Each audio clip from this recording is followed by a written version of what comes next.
Hello friends, good evening. आपके अपने channel English classes bye Rojda का यूट्यूब चैनल पर आपका मोस्ट वेलकम। टॉपिक टेंस, जिसमें पहले भी मैंने टेंस को इसी चैनल पर करा रखा है, इंग्लिश क्लासेस बाय रोज। इसमें 3 दिन में मैंने टेंस को कंप्लीट किया है, प्रेजेंट पास्ट फ्यूचर, तीनों को 3 दिनों कंप्लीट किया। लेकिन अब हम वापस थोड़ी डिमांड थी बच्चों की कि सर टेंस पढ़ना है, तो मैंने थोड़ा जल्दी से करा दिया 3 वीडियो में। लेकिन यहाँ पर हम क्या पढ़ेंगे, टेंस को बिल्कुल आराम से पढ़ेंगे, चाहे जितना टाइम लगे, लेकिन बिल्कुल बेसिक से।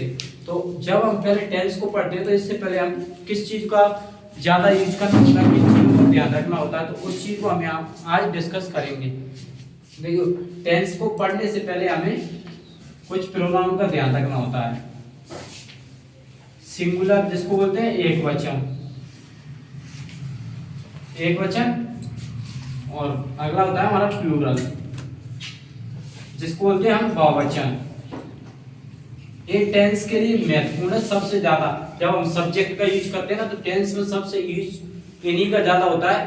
तो सिंगुलर एंड प्लूरल सभी नोट करते चले। सिंगुलर और प्लूरल, यहाँ सबसे पहले मैं इस चीज को मेंशन करना चाहता हूँ, सब्जेक्ट वर्ब ऑब्जेक्ट। ये अपने फ्रंट पेज पर होना चाहिए, प्रत्येक पेज के फ्रंट पर होना। जहाँ टेंस स्टार्ट किए ना, वहां से आप पढ़ते जा रहे हो, डेली ऊपर ये चीज होनी चाहिए। इसका मतलब समझो, सब्जेक्ट आने जो किसी कार्य को कर रहा है, टेंस में चीजों का यूज होता है। वर्ब आने जो एक्टिविटी हो रही है, वो ऑब्जेक्ट आने जिस चीज पर कार्य किया जा रहा है। मैं यहाँ पर एक टेंस लिखूंगा, टेंस को पढ़ाने से पहले। वह गाना गा रही है। आप देखो, इसमें सब्जेक्ट वर्ब को फाइंड कैसे करेंगे आप हिंदी वाले टेंस में। सब्जेक्ट और वर्ब को फाइंड कैसे करें। सब्जेक्ट हमारा स्टार्टिंग में ही रहता है, क्योंकि कार्य को कोई करने वाला होता है। अब जो हमारी वर्ब रहती है ना, वो हिंदी वाले टेंस में लास्ट में रहती है, और इंग्लिश में वो सेकंड स्थान पर रहती है। देखिए, और हिंदी में क्या थर्ड स्थान पर है, तो ये सेकंड पर आ जाती है इंग्लिश टेंस बनाते हैं। तो ऑब्जेक्ट हमारा जो सेकंड पर रहता है, वो कहाँ बन जाता है, थर्ड पर ही लिखा है। इसीलिए इससे मैंने आपको बताया कि टेंस को पढ़ने से ये चीज पहले जरूरी है। देखिए, सिंगुलर एक वचन और बहुवचन। एक वचन में हमारे जितने भी, या वैसे हम जैसे मैंने बोला स्टूडेंट, स्टूडेंट क्या है, सिंगुलर। इसी का प्लूरल क्या हुआ, स्टूडेंट। तो देखिए, एक वचन पर्सन में हमारे ई आने होता है वह, ये किसके लिए आता है, लड़के के लिए। सी आने वह किसके लिए आता है, लड़के के लिए। एट नॉन लिविंग के लिए है। और नाम हमेशा सिंगुलर होता है, कभी भी इसको प्लूरल नहीं करना। मैंने बहुत से बच्चों से पूछा है, इसको प्लूरल बना देते हैं, वो इसके साथ प्लूरल है वर्ब का यूज करते हैं, लेकिन नाम को कभी क्या नहीं करना, प्लूरल नहीं करना। देखिए, अब आता है हमारा बहुवचन, जो एक से ज्यादा हो। लेकिन यहाँ पर हम फिक्स प्रोनाउन पढ़ रहे हैं, जिनके साथ हेल्पिंग वर्ब कैसे यूज हो। लेकिन सिंगुलर प्लूरल अलग अलग होते हैं, जैसे चाइल्ड, चाइल्ड का चिल्ड्रन। तो यहाँ पर तो हम फिक्स पढ़ रहे हैं। आई यानी मैं, आई यानी क्या होता है, मैं। ये क्या होता है, प्लूरल। बी आने हम, यू आने तुम, दे आने बे। ये होते हैं हमारे प्रोनाउन, जो कि टेंस में सबसे ज्यादा क्या होते हैं, यूज होते हैं। तो ये हमें क्या है, टेंस को पढ़ने से पहले इस चीज का हमें पता होना चाहिए। अब बात आती है हमारी टेंस की। कितने टेंस होते हैं, 3 टेंस होते हैं। कौन कौन से, और जिस तरह से मैं करा रहा हूँ वैसे ही नोट्स बनाते चलना। Present, past, future. अब पहले मैं इन चीजों को थोड़ा सा बताऊं, क्योंकि मैंने बोल दिया ना, जितना टाइम लगेगा उतने टाइम नहीं करेंगे, लेकिन आराम से करेंगे। बिल्कुल जो समझ नहीं है वो बताते रहना। आप देखो, प्रेजेंट का अर्थ यही है, आप बोलते हैं ना प्रेजेंट एंड एब्सेंट रहता है ना, प्रेजेंट रजिस्टर जिसमें प्रेजेंट रहती है आपकी। प्रेजेंट का मतलब है कि आप उपस्थित हो। प्रेजेंट का मतलब है जो घटना घटित हो रही है अभी हमारे साथ में, और हम जिस कार्य को कर रहे हैं वो प्रेजेंट में ही चलता है। जैसे ही मैंने अभी यहाँ पर इस चीज को मैं डिस्कस कर रहा था, इस चीज को मैं लिख रहा था मार्कर से, तो ये क्या था, प्रेजेंट में था। लेकिन जो प्रेजेंट की घटना होती है वो तुरंत पास्ट में क्या होती है, पहुंचती है।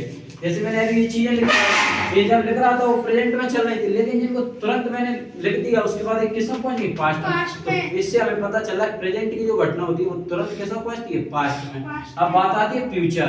फ्यूचर नाम का कोई टेंस, फ्यूचर नाम का कोई टेंस नहीं होता, लेकिन हम जो ग्रामर के अकॉर्डिंग दिया है उसको पढ़ेंगे। तो फ्यूचर का मतलब भविष्य, और भविष्य क्या डेफिनेटली, इसलिए फ्यूचर नाम का कोई टेंस नहीं होता, लेकिन फ्यूचर हम पढ़ेंगे क्योंकि हमारी ग्रामर में दिया है। तो फ्यूचर कैसे बोलते हैं? भविष्य। प्रेजेंट का मतलब क्या होता है? वर्तमान। और पास्ट का मतलब भूतकाल, और फ्यूचर का मतलब भविष्य। ये होते हैं हमारे 3 टेंस होते हैं। अब किसी भी स्टूडेंट को पता है इनके प्रत्येक के टाइप कितने कितने होते हैं? बताओ। 4 याद है? नाम याद है? तो देखो मैं यहाँ पर इनके टाइप मेंशन करूंगा। यहाँ पर सिर्फ मैं चारों टाइप को मेंशन करूंगा, फिर आपको क्या करना है? प्रेजेंट के 4 बनाना है, पास्ट के 4 बनाना है, फ्यूचर के 4 बनाना है। ये नोट हो गया? Please take your time.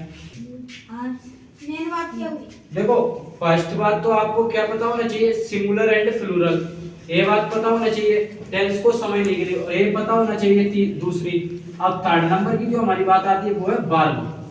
यदि ये नहीं आती ना हमें, तो टेंस पॉसिबल नहीं कि आप समझ सकते हो। क्या है?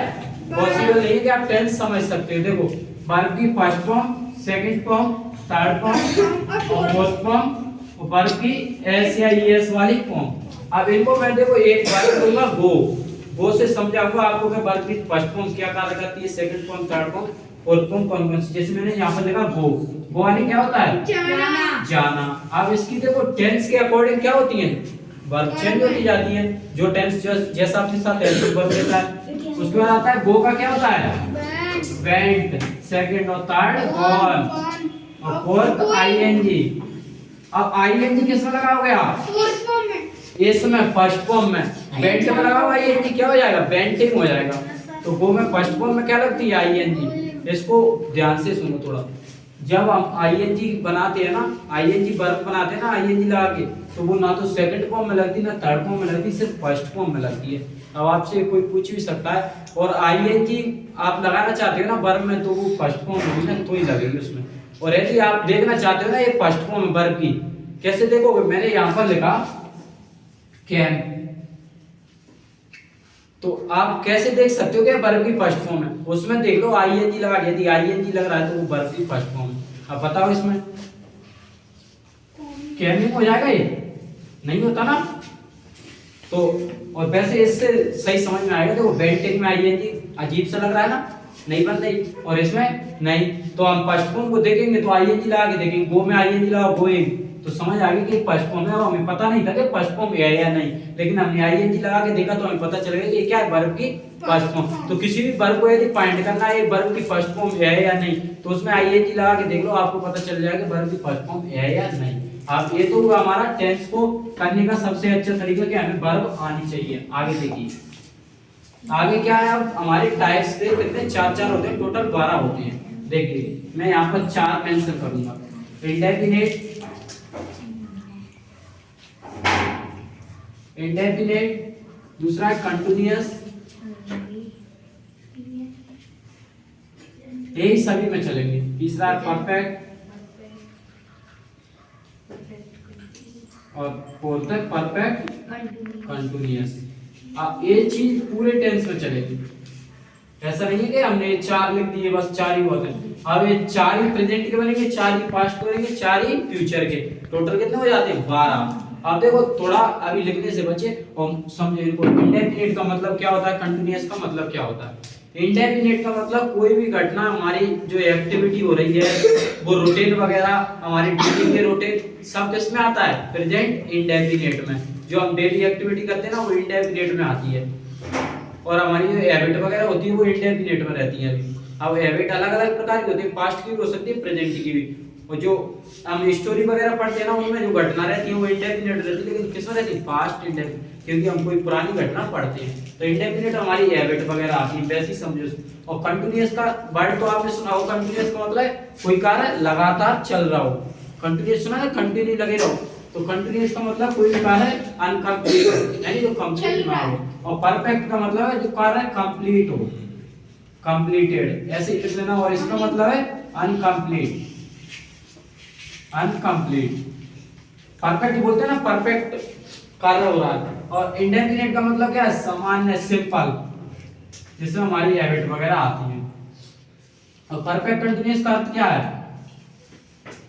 यानी इसमें क्या दे दिया जाता है, टाइम, इस समय से इस समय तक। मैंने बोला 2 बजे से मैं 4 बजे तक पढ़ा रहा हूँ, तो इसमें क्या है, परफेक्ट कंटीन्यूअस क्या होता है, टाइम होता है। तो आज के लिए हमारा सिर्फ इतना ही था कि पहले बेसिक टेंस को सीखो, कितने टाइप होते हैं, किस किस चीज का टेंस में यूज होता है, ये इसलिए हमने आज यहाँ पर आपको टेंस को बताया था। पहले ये चीज आपकी कंप्लीट होनी चाहिए, जब आपको आगे टेंस आएंगे।